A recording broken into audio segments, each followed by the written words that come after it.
আজকে আমরা রওনা হয়েছি মাওয়াতে ইলিশ দিয়ে ভাত খাওয়ার জন্য।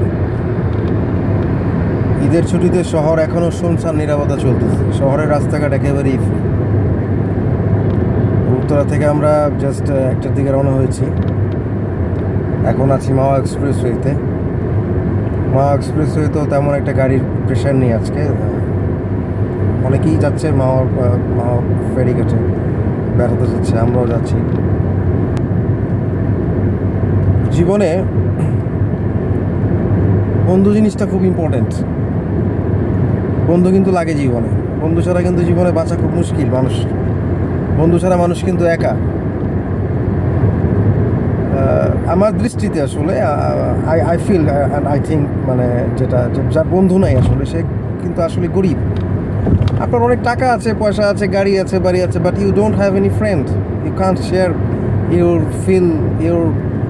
your feelings with anybody, so you are poor, as I thought. তো বন্ধু কিন্তু আমি যেটা বুঝি আসলে, মানে this is my thesis actually. বন্ধু একটা সময় আপনার স্কুল জীবনে হয়তো দেখা গেছে আপনি স্কুল জীবনে যাদের সাথে চলাফেরা করেছেন এদের মধ্যে থেকে সবার সাথে খেলতেছেন, বড় হয়েছেন। আমরা যারা স্কুলে পড়ি স্কুল কলেজে একটা সময় হয় যে সময়টা বন্ধু তৈরি হয় আসলে। হ্যাঁ, বন্ধু তৈরি হয়, ওই সময়টাই বন্ধু তৈরি হয়, ভালো বন্ধু তৈরি হয়।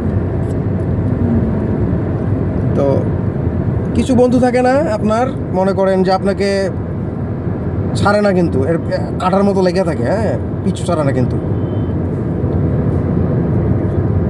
আবার কিছু বন্ধু দেখবেন চলে যায়, কিছু বন্ধু দেখবেন আপনাকে গুরুত্ব দেয় না, আপনাকে পাত্তা দিচ্ছে না, বা আপনার সাথে হাই হ্যালো পর্যন্ত থাকে জীবনে। এরকম ফ্রেন্ডই থাকে অনেকে। হ্যাঁ, হাই হ্যালো ফ্রেন্ড থাকবে। এই যে পাশে যাকে দেখতেছেন ড্রাইভ করতেছে, ওর একটা প্রবাদ আছে, আমি প্রায় সময় এটা আমার হঠাৎ মনে হলে এরকম কিছু ও একটা কথা বলে প্রায় আর কি। কিছু বন্ধু থাকে না জীবনে, আসি নাই ভালো আছিস তো ভাই, এই টাইপের কিছু বন্ধু কিন্তু থাকে জীবনে। কিন্তু কিছু বন্ধু থাকে এরা আপনাকে শান্তি দিবে না, আপনার পিছে লেগে থাকবে আঠার মতো, আপনার খোঁজখবর নিবে, আপনাকে ডাকবে, আপনাকে বাসা থেকে বের করে নিয়ে আসবে, চল বাইরে, এদিকে যাই সেদিকে যাই, এটা করি চল, ওটা করি চল। এটা কি জানেন? এটা হচ্ছে বন্ধুর প্রতি বন্ধুর গভীর ভালোবাসা। তো হচ্ছে বন্ধুর প্রতি বন্ধুর অধিকার।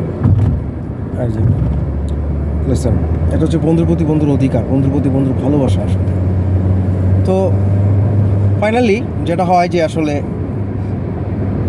আমরা প্রায় কিন্তু বের হই, আমরা দুজন। আপনারা এর আগেও দেখেছেন আমার অনেক ভিডিওতে, আপনারা দেখেছেন বেলাল। আমরা দুজনই চাইল্ডহুড ফ্রেন্ড, আমরা ক্লাস 5-6 থেকে আমরা একসাথে আজ পর্যন্ত আলহামদুলিল্লাহ আমাদের প্রায় 40 ইয়ার্সের বন্ধুত্ব, আমরা এখন একসাথে আছি। আপনারা সবাই দোয়া করবেন আমরা যাতে ইনশাআল্লাহ মৃত্যু পর্যন্ত আমাদের এই বন্ধুত্ব যেন থাকে, আমাদের মধ্যে ভালো সম্পর্ক যেন থাকে, আমাদের মধ্যে ভালোবাসা, আমাদের এই মায়ার বন্ধন যেন থাকে, দ্য বন্ড অফ লাভ, এটা যেন থাকে ইনশাআল্লাহ। তো আজকে ও বলতেছিল যে চল মাওয়া যে ইলিশ দিয়ে ভাত খাবো, আমি বললাম চল তাহলে বেরোই। তো মাওয়া রোডে আজকে ড্রাইভ করতেছে ও খুব স্মুথলি, ও খুব মানে আজকের ওর ড্রাইভিংটা খুব ভালো লাগতেছে আমার কাছে, খুব স্মুথলি ড্রাইভ করতেছে, মানে রাস্তা একেবারেই ফ্রি, রাস্তা খুব একটা প্রেশার নেই। আর মাওয়া রোডের সৌন্দর্য আমি অলরেডি ভিডিওতে ধারণ করেছি, আপনারা দেখবেন এই ভিডিওতে মাওয়া রোডের কিছু সৌন্দর্য, বিশেষ করে ডিভাইডারের মাঝখানে যে ফুল গাছগুলো ফুল ফুটেছে, ভালোই লাগতেছে আসলে, খুবই সুন্দর। বন্ধু, আমি একটু কথা বলি। হ্যাঁ অবশ্যই। এটা তোর কাছে কি এমন কোনোদিন মনে হয়েছে যে তোর মতো বন্ধু থাকতে শত্রুর আর দরকার নেই? অবশ্যই।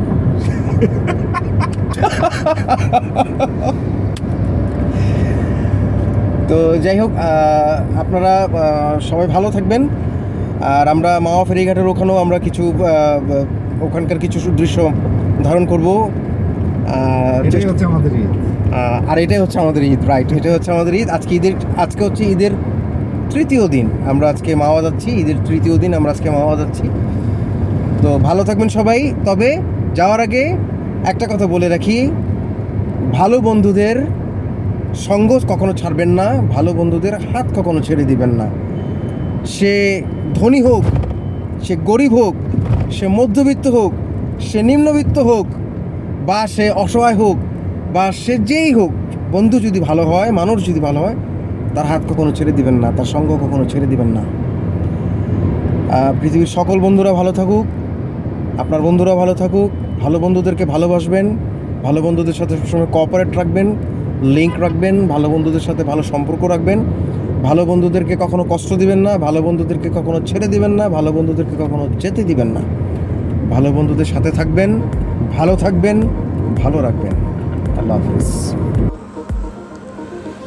বাংলাদেশের প্রথম এক্সপ্রেসওয়ে হিসেবে ঢাকা মাওয়া যে এক্সপ্রেসওয়ে, এই এক্সপ্রেসওয়েটি এখন পর্যন্ত বাংলাদেশের সবচেয়ে বড় এক্সপ্রেসওয়ে এবং এটি যথেষ্ট সুন্দর একটি এক্সপ্রেসওয়ে।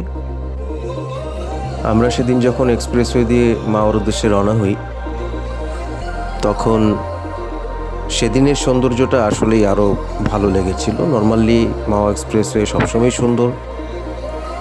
এখানে যতটুকু শৃঙ্খলের মধ্যেই গাড়ি ঘোড়া চলাফেরা করে, তবুও মাঝে মধ্যে মাওয়া এক্সপ্রেসওয়েতে অনেক দুর্ঘটনার শিকার হতে হয় অনেক যানবাহনকে।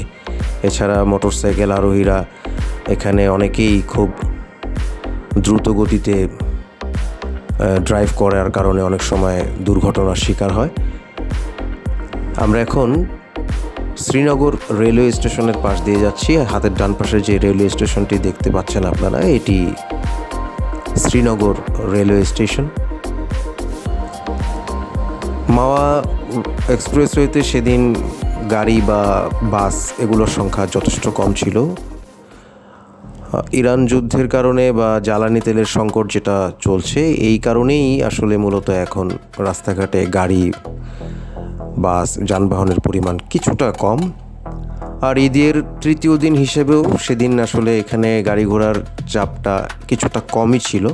তবে আমার যেটা ধারণা আসলে মূলত জ্বালানি তেলের সংকটের কারণেই।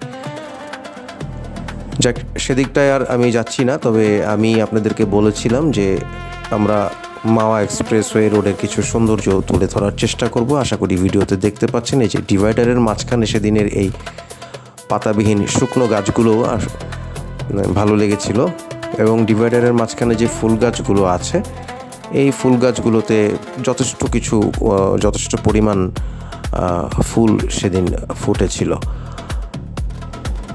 যেতে যেতে মাওয়া রোডের সৌন্দর্য দেখতে দেখতে আমরা মাওয়া ফেরিঘাটের খুব কাছে চলে এসেছি। আমরা আমাদের গাড়ি পার্কিং শেষ করলাম।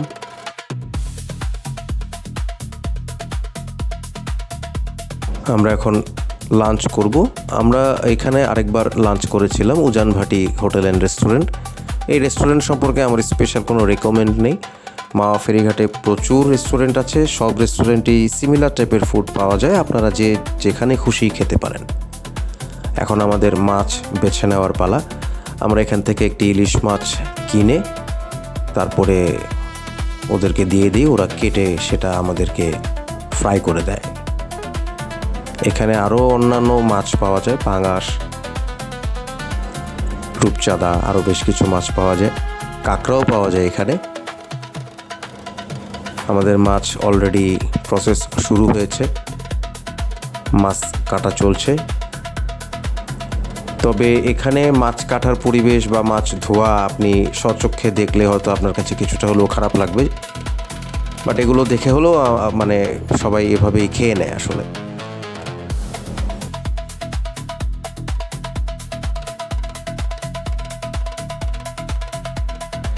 এই যে দেখতে পাচ্ছেন দুটো বড় বড় তাওয়া, এই তাওয়াগুলোতেই মূলত সরিষার তেলে মাছ ভাজা হয়। এখানে নর্মালি ইলিশ মাছের সাথে বেগুন ভাজাটা খুবই পপুলার, এবং এটা এখানে সচরাচর সবগুলো হোটেলেই পাওয়া যায়। আমরাও নিয়েছিলাম।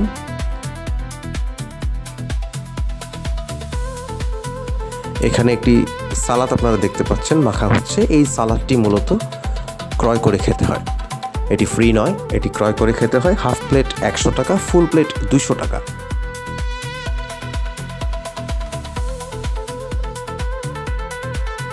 আমাদের খাবার চলে এসেছে, আমরা এখন খাওয়া দাওয়া শেষ করব।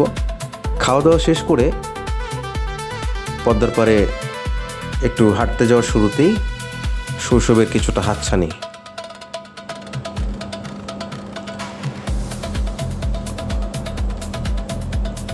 এগুলো দেখে সেদিন আমার মানে শৈশবের কথাটা যতটা খুব গভীরভাবে মনে পড়েছে, আমার মনটাও খুব ভরে গিয়েছিল আনন্দে।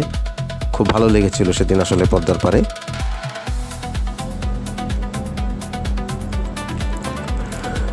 90 দশকের 80 দশকের ছেলেমেয়েরা এই কোন আইসক্রিম খায়নি কেউ অস্বীকার করে বলতে পারবে না। এই কোন আইসক্রিম, এই যে বুট, ঝালমুড়ি, চানাচুর, এগুলো তো আমাদের শৈশব ছিল আসলে। এগুলো এখানে পাওয়া যায় পদ্মার পাড়ে, আসলে এখানে আপনারা পেয়ে যাবেন। আমি এখান থেকে দাঁড়িয়ে পদ্মার এই পাশের একটা ভিউ নিচ্ছিলাম। রেস্টুরেন্টে ভরপুর পদ্মার পাড়টা, অনেক রেস্টুরেন্ট, অনেক অনেক অনেক রেস্টুরেন্ট। আর এই যে দেখতে পাচ্ছেন পদ্মা নদীর উপরে বুক চিরে দাঁড়িয়ে আছে, এটি হচ্ছে সেই স্বপ্নের পদ্মা সেতু। পদ্মার পাড়ে প্রতিদিনই অনেক দর্শনার্থী ভিড় করে, এখানে আসে, সবাই বেড়াতে আসে। সেদিনও প্রচুর দর্শনার্থী ছিল। আর এই যে দেখতে পাচ্ছেন ট্রলারগুলো সব নদীর পাড়ে নোঙর করে দাঁড়িয়ে আছে। এই ট্রলারগুলোতে করেই মূলত সবাই 100 টাকা জনপ্রতি বা 150 টাকা জনপ্রতি করে পদ্মা সেতুর ঠিক কাছ থেকে ওরা ঘুরিয়ে নিয়ে আসে। আর এখানে যে দেখতে পাচ্ছেন স্পিড বোটগুলো দাঁড়িয়ে আছে, এই স্পিড বোট করেও অনেকে বেড়াতে যায়, একটু ঘুরতে যায়। এখানে পদ্মার সেতুর খুব কাছ দিয়ে এই স্পিড বোটগুলো ঘুরে আসে। তবে স্পিড বোটের ভাড়া আমার ঠিক জানা নেই, তবে জনপ্রতি খুব সম্ভবত 200 থেকে 250 টাকা হবে। তবে যারা স্পিড বোটে চড়তে চান তারা অবশ্যই, যারা সাঁতার না জানেন বা স্পিড বোটে চড়ার ভীতি আছে, আপনারা এই বাহনটা থেকে একটু বিরত থাকার চেষ্টা করবেন ট্রলারে করে ঘুরতে। আর যেই বাহনেই চড়েন না কেন অবশ্যই সাবধানতা অবলম্বন করবেন এবং লাইফ জ্যাকেট আছে কি না তা জেনে নেবেন। আমরা পদ্মার পাড়ে সেদিন অনেক ভালো একটা সময় কাটিয়েছি। আপনারাও চাইলে আসতে পারেন, বেড়াতে পারেন, ঘুরে যেতে পারেন পদ্মার পাড়ে। সবাই ভালো থাকবেন। এবার বাড়ি ফেরার পালা। আল্লাহ হাফেজ।